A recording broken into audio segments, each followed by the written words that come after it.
this before. A YouTube live. Hello everybody and welcome back to the Golf Chat Show Live. Today I'm joined by Iona Stephen, Ladies European Tour professional, now a host on Sky Sports. Welcome to the show. Thank you very much, Alex. It's great to be here. How are you keeping? Now, you're usually somebody, I follow you on Instagram, and you're traveling all over the world, from America, around Europe. So you must feel like you're really in lockdown being at home for this long. Yes, you're absolutely right. I am usually living a life that is the opposite to lockdown.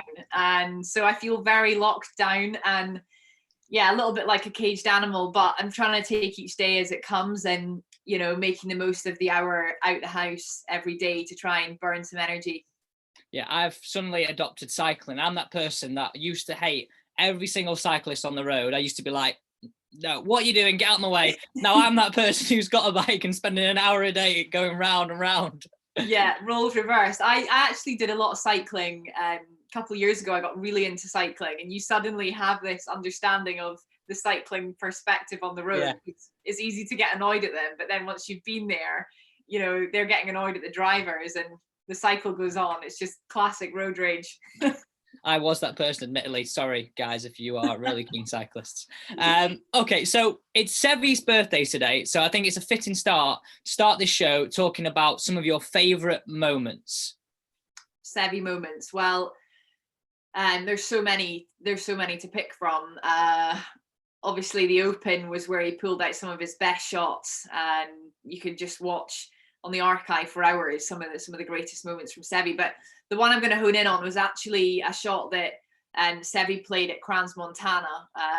I was actually at Crans-Montana last year when the European Tour visited, and there's a plaque on the 18th where Seve hit this incredible pitching wedge. He had Billy Foster on the bag, and Billy does this great piece on YouTube where they kind of recaps what happened, but he basically hit this wild 3-wood off the tee. I think, blocked it, ended up by this massive wall, and Billy Foster is encouraging him to try and chip it out. But of course, Seve can see the shot, so he plays this pitching wedge over like 4 80-foot tall pine trees, and it lands just short of the green. Just to mention, he'd also carried it over a water hazard as well. So like over the trees, ignored the wall, and landed just short of the green in front of this bunker, and he chipped it in for a birdie. So I think that's just sums Seve up really. He's the up and down master. He could get up and down from literally anywhere. And it was very cool to go to Crans-Montana and see that plaque in memory of the man himself.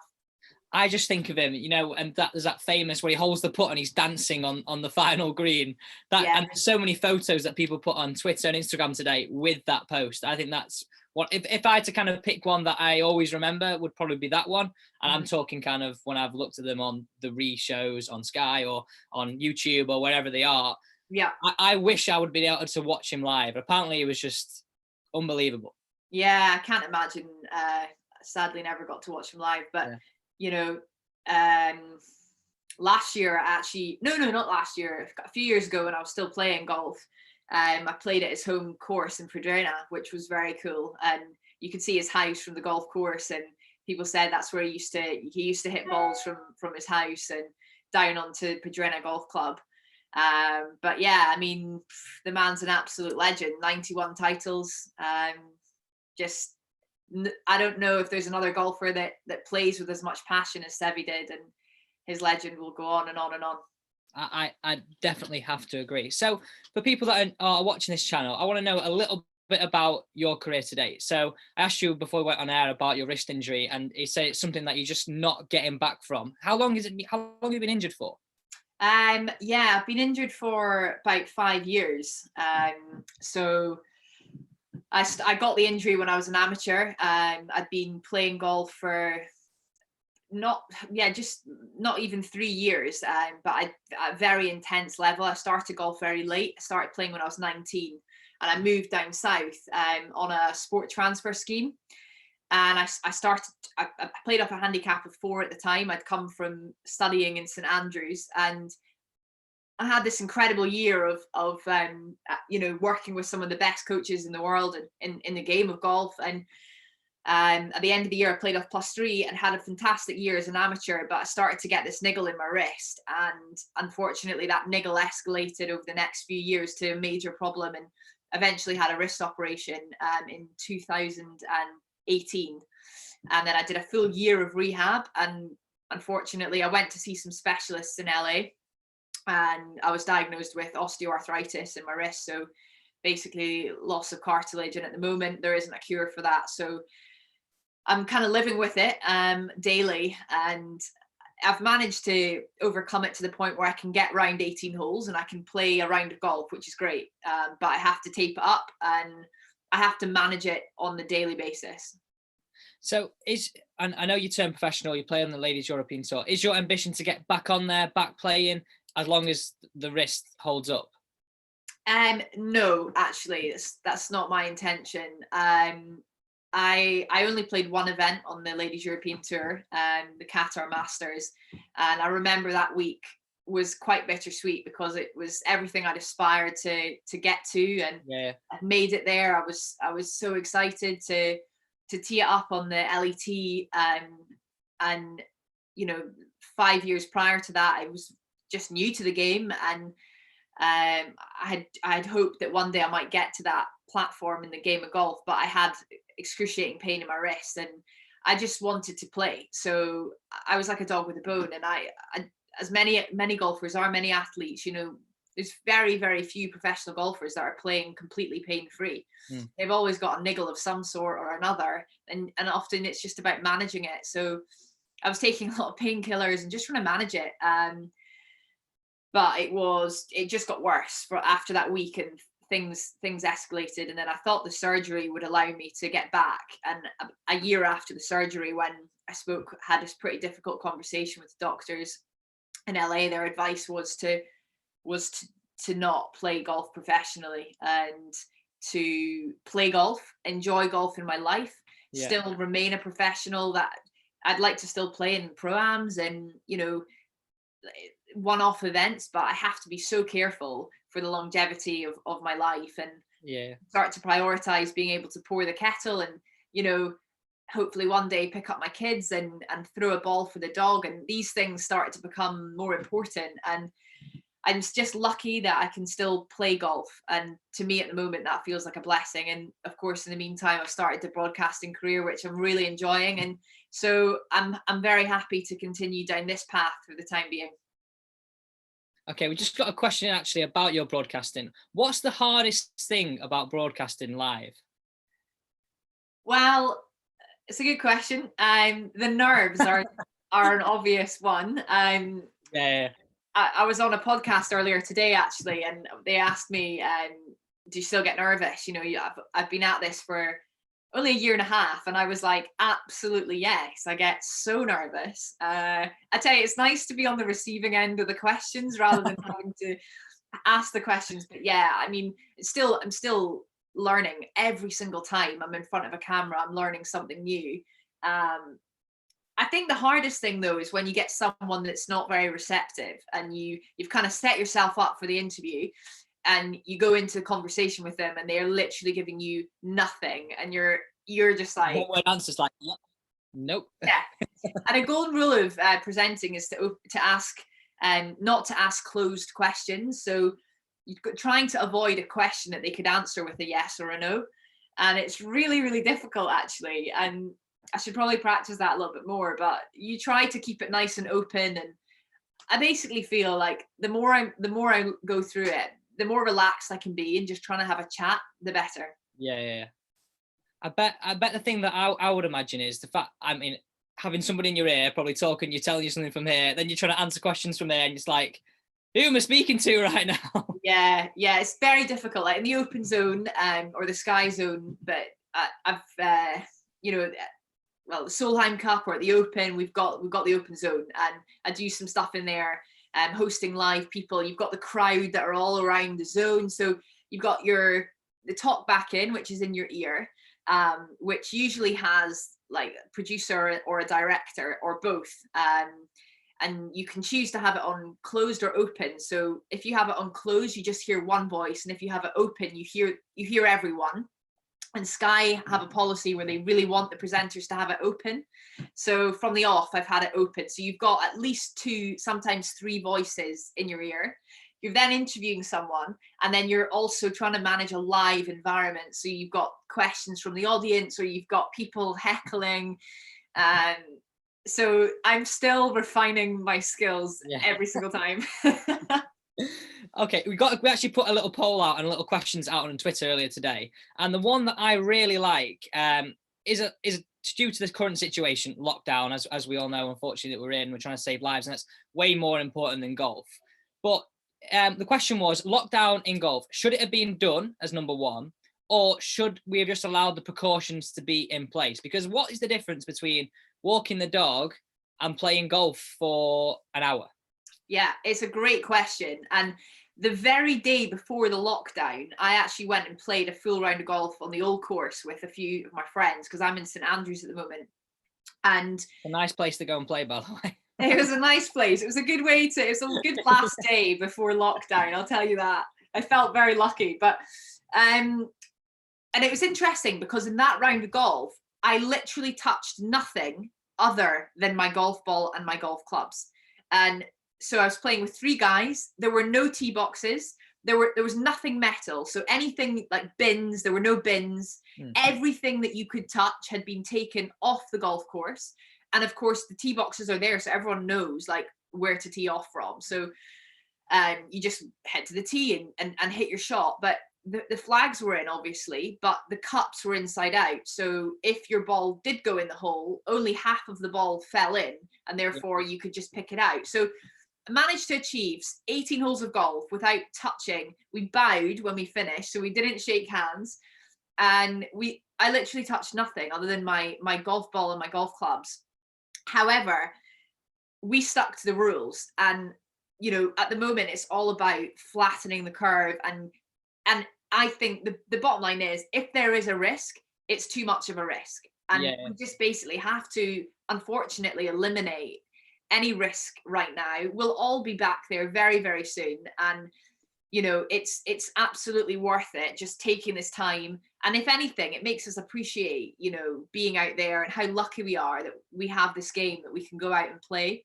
And there's loads we can work on in the meantime. And it's probably good for a lot of us golfers actually just to have a bit of a rest and let our bodies have a bit of a break. So have you been doing any practice in the garden, any bit of chipping, anything? Yeah, a bit. I've got a net in the garden, which I got off Amazon. I think it was a bit of a steal, actually, because that's like gold dust right now. Gold dust. And also I looked like, a couple of people had said, I'd put the link on my Instagram, and a couple of people had said, like, I thought you said it was good value. And I went back and they doubled the price of the net. So it had gone like, so I got in early when it was still cheap. And I've got a chipping net. And then I've got this, I haven't put it up yet, but this company called Chippo sent me this really cool chipping net thing, which is like 3 different holes. So I'm gonna put that up tomorrow probably. And then I've got my golf net in the garden, lucky to have a garden. So I can like hit full shots into that. So I'm pretty well catered for here, but I've been doing some chipping inside, and people like, challenging me to all sorts of crazy toilet roll things. So I've been doing that too. I think yesterday I attempted a challenge that I'm going to put on Instagram. I no joke, I was out about an hour until I was like losing my head on it absolutely completely. I thought, I might have to make this easier here, because otherwise I'm just not going to put it up. Yeah, well, any time with a golf club in your hands is time well spent, and you're always, you're improving if you're working on chipping inside, or if you're working on it outside with the luxury of a net. You're always building that club head awareness and that relationship, with the golf club. So I think indoor practice can be some of the best that you ever do, because you've got to learn how to get the ball up a lot quicker and land it a lot softer than most people ever take the time to develop. And avoid all the furniture as well. Yeah, all mirrors, all TVs, like, get them out of the way. So you mentioned before, in your amateur career, you had some experiences with some elite coaches. You now interview the elite players in the world. What's the best piece of golfing advice you have ever been given, and who was it from? God, it's a really tough question, because people love to give golfing advice. Yeah. So, oh yeah, everybody. Love it. So much advice. I I think when I was playing, I was lucky enough to do some work with Dave Allred, and I still keep in touch with Dave, and I see him out there. He obviously helped Luke Donald get to world #1, and he has helped Molinari, and specifically when Molinari won the Open. So Dave is a fantastic performance coach within golf, and he gave me a piece of advice which I think stood me in good stead, and that's to divide your practice into 2 very clear categories if you really, really want to improve. And the first category is where you must remove the outcome of the ball. So you have to hit into a net, or you have to hit into a sheet or something where the outcome of the ball doesn't matter if you're trying to make a technical, mechanical change. And this other kind of practice is entirely focused on performance and results and where the ball goes, where the ball lands, where the ball finishes.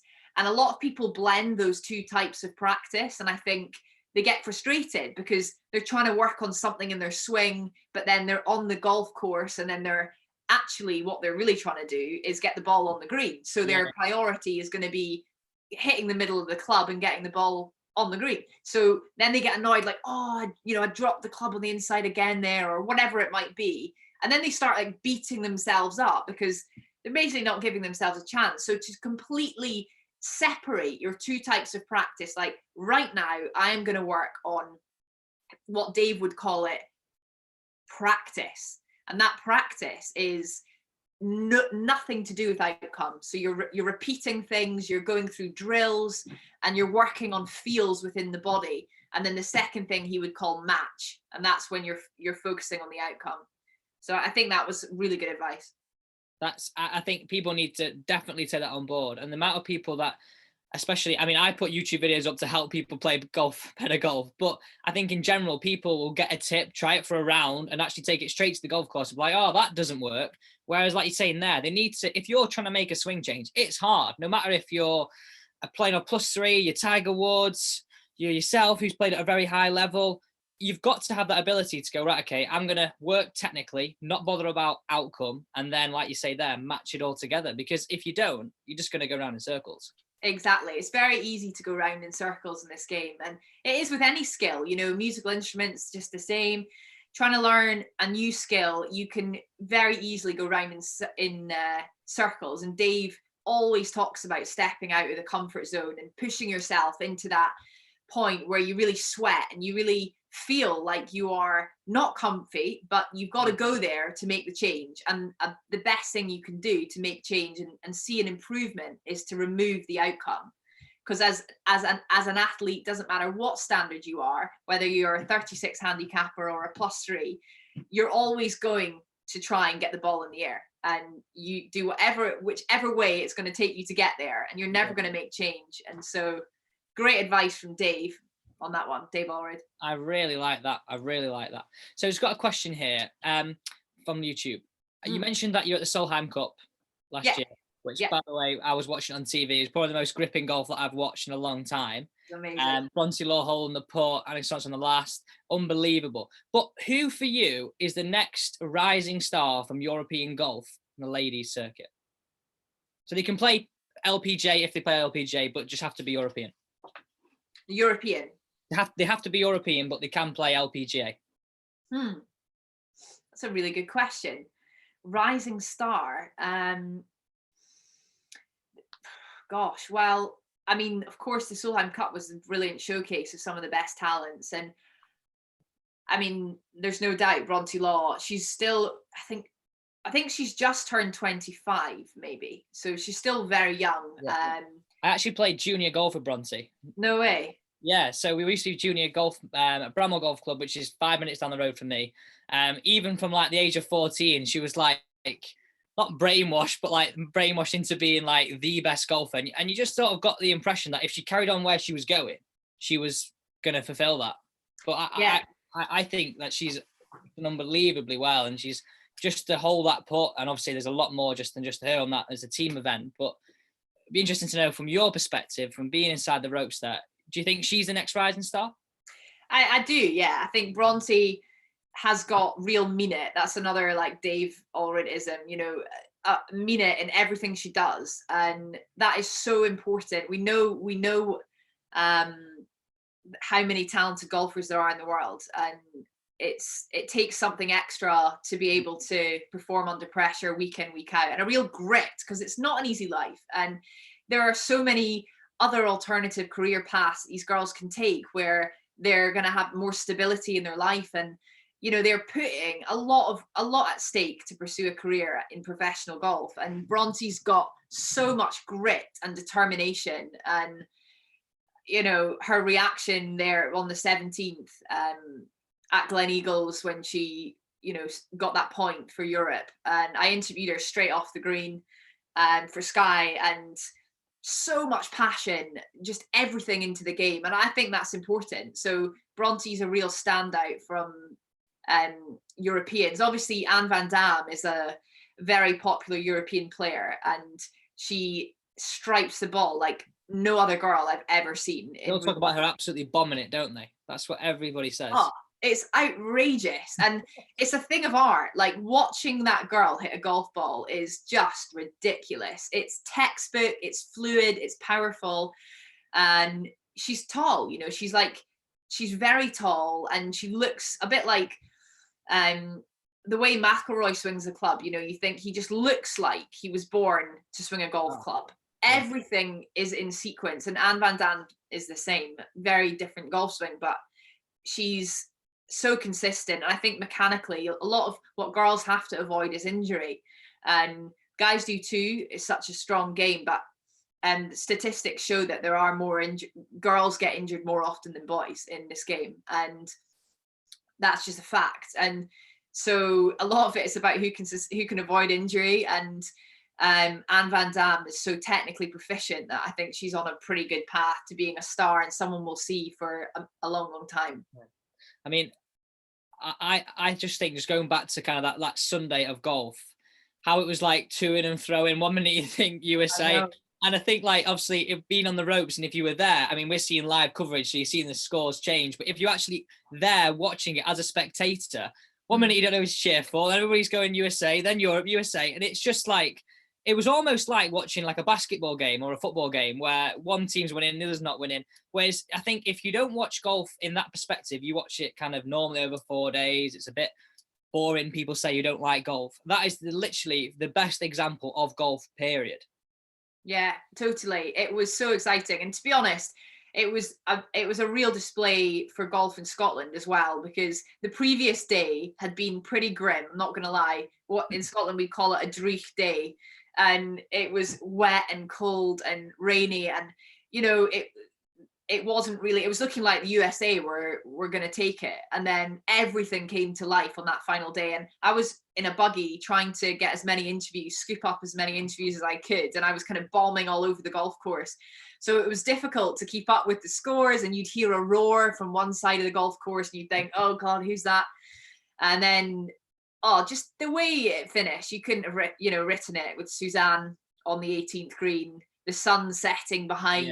Yeah. The sun only comes out in Scotland like 6 days a year, so the fact it was there just setting perfectly, and she had that moment. And Katrina Matthew was a fantastic captain, and she's agreed to be the captain for the next Solheim Cup as well, which is absolutely brilliant, because she's been such a stalwart within the game, and she has done a lot to encourage young girls to come in. She's got 2 daughters herself, so it's brilliant that she's there leading the way, and is still good enough to be in the Solheim Cup team herself, but she's obviously there as a non-playing captain, and she did a brilliant job. And it was a spectacle. And apparently current statistics show that it's 15% of golf members in the UK are women, and I really hope that event and the Solheim Cup will have started a ball in motion to encourage women and slowly get that number creeping up towards 50%.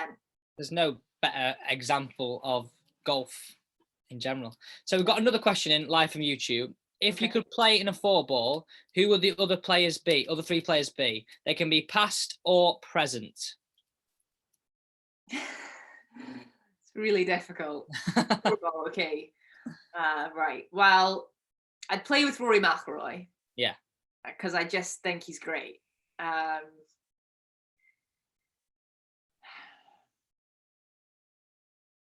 I'd probably play with Anne van Dam just so I could get some swing tips. Okay. I'd play with Seve. Yeah. To watch his short game, to learn from his rhythm, to hope that some of it rubs off on me, and then me. Perfect. And where would you play it? St Andrews? Probably play at Royal Troon. I've never played there. Everybody raves about it.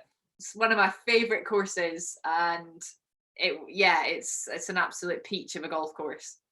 I want to get onto Rory now a little bit and about the Masters. So I was saying this to somebody the other day on the show that obviously Rory's had an amazing career to date, period, and anybody would want his career. But I feel that he would potentially feel if he didn't complete the career Grand Slam, that he wouldn't have had as good a career as he could have done. Even if he goes on to win another US Open, another US PGA, another British Open. For me, unless he doesn't complete that career Grand Slam, I don't think he'll feel like he's achieved his total goal. I mean, I'm just speculating, but what do you think? I think you're absolutely right, Alex. He won't. I had a good blether with Rory last year at the HSBC in China, and towards the end of last year, and we sat down and looked back at his. He'd been playing as a professional tour for 10 years, so it was kind of a 10-year mark, and Tiger had just won the Zozo and hit the 82 number, so it was kind of people were comparing Rory to Tiger and how much Rory's achieved in 10 years compared to what Tiger had achieved in 10 years. So I think Rory's an incredibly humble guy, and I think he's had a very, he recognizes a very successful career to date, but he says there are 4 weeks of the year that stand out above all the rest, and it's just a fact. And he used to prepare for them in the same way that he did all the rest of the weeks, and as we saw at Portrush last year, they're just not the same, and the emotions are different. Granted, he was on home turf there, but I think Rory's got it in him to win the Masters, and it's a real shame that it's been postponed, but hopefully later in the year he'll still get that chance to go there and win, because he seems to be in a great place, great mindset, very calm, and he runs his own path, Rory, and he somehow, despite all of the chat, manages to block it out and just get on with what he needs to do. And I just find him so impressive. Yeah, I think it's like his whole demeanor on and off the golf course, he seems like he's got time for everybody. Like nothing ever looks like it's an excuse to go and do this, or I've got to do this, or I've got to be there. He looks like he likes to be, and for me, he's almost taking like the flag of golf for me. I think if you mention Rory McIlroy to anybody, even if you're not a golfer, it's almost like that Tiger effect a little bit. You probably know who he is. Whereas no like disrespect to John Ram, obviously a very good player, or Dustin Johnson, or these guys, unless you're kind of absorbed into golf, you've probably not heard of them. Yeah, that's right.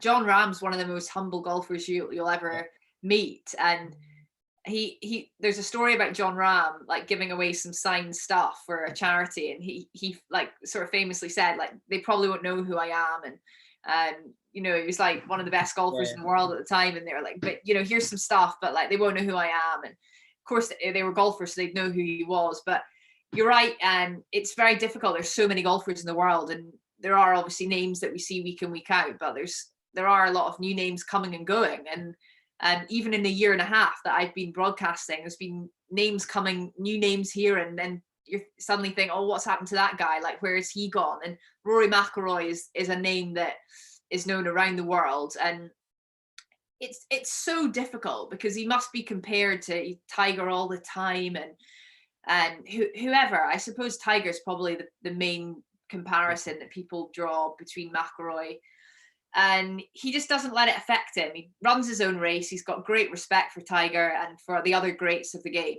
and he's kind of leaving his own mark, which I think feels very humble, very respectful, and he's a classy guy, is McIlroy. He's a real class act. Yeah, I like that. I like that. So Masters is meant to be going ahead in November. Who wins it for you? Oh, it's got to be McIlroy. I really, really hope it's McIlroy. If he takes a calm head, plays his own game. When I was there last year, I watched him for a few holes, and he played with Tiger. And actually, I watched him come through, then Tiger come through. Sorry, and I mean, Rory probably was 50 yards, like past everyone else, consistently just bombing it. And obviously just, you know, wasn't quite getting the job done. And that's only one part of the game. But, you know, he was so impressive to watch there. And he's got the game to do it. So I really hope it's Rory. But if it's not him, then Xander Schauffele. And I think he's one to watch for the Masters. He came tied second last year. And he does great in the majors. Yeah. He's going to win a major, Xander Schauffele, very soon. Okay, final 2 questions. Yeah. Do you think, I mean, the PGA Tour release a schedule looking like it's trying to start from August onwards. Do you think it happens? I'd like to think it does. They've released the schedule, you know, they've released the schedule for a reason, because that's what they're planning for. It obviously was a bold decision to cancel the Open this year, and that's not something they did lightly. So I think they are definitely trying to fit in some golf. But I think, to be honest, if we get 3-4 golf events this side of Christmas, we'll be doing well. Okay, and my final question: how do you pick a Ryder Cup squad? How do you do it? Like literally, I'm gone through my head. Do you go on world ranking, or do you go on who's in form? But then you've only got a handful of tournaments to pick your team. How would you do it? It's really tough. I think I saw some of the players commenting on you should cut it off now. So look at where everyone stands now and pick a team now. And that way it's fair. It's the last time, you know, they're all out on the course, and basically just base it on now. But I don't know. I don't know is the answer. It depends when the Ryder Cup gets played. It's going to be a really, really tricky one. But fortunately for Padraig Harrington, he's got some pretty good guys to pick from. So I reckon world ranking for the team, and then he obviously gets his picks in case there's anyone that's been left out.